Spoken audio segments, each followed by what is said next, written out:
Selama proses tahapan pemilu 2024, Polres Muara Enim memastikan personil tetap sehat. Personil diwajibkan untuk menjaga kesehatan agar pemilu berjalan aman dan nyaman.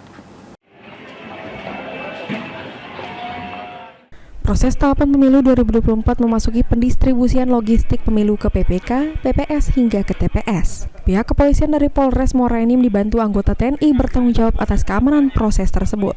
Personil kepolisian harus siap menjaga semua proses tahapan pemilu agar tetap aman dan kondusif dalam keadaan apapun supaya tahapan pemilu berjalan lancar sesuai aturan yang berlaku. Dalam kondisi seperti ini, setiap personilnya juga wajib menjaga kesehatan tubuh mereka masing-masing supaya tugas yang diemban bisa dilakukan dengan maksimal. Hal ini ditekankan oleh Kapolres Muara Enim AKBP Joni Eka Putra melalui Kepala Bagian OPS Polres Muara Enim Kompol Tony Arman. Menurutnya, mengawal logistik hingga proses perhitungan surat suara merupakan tugas pokok kepolisian dalam menjaga keamanan dan kenyamanan. Jika ada personil yang mengalami sakit, akan membuat personil itu sendiri tidak fokus dalam menjalankan tugasnya sebagai abdi negara. Mereka harus tetap menjaga kebugaran tubuh dengan melakukan olahraga ringan dan mengkonsumsi vitamin yang cukup.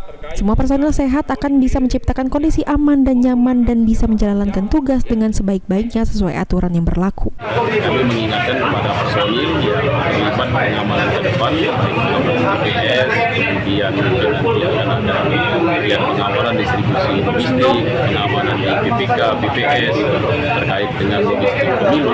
Nah, kami mengingatkan kepada personil ya bahwasanya untuk betul-betul menjaga fisiknya untuk tetap prima.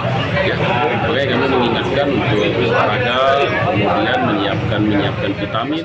Masyarakat, komponen penyelenggara pemilu, TNI Polri yang bertugas dan semua pihak berharap pemilu bisa berjalan lancar tanpa ada hambatan. Ini menjadi tugas Polres Muara Enim untuk menciptakan kondisi tersebut.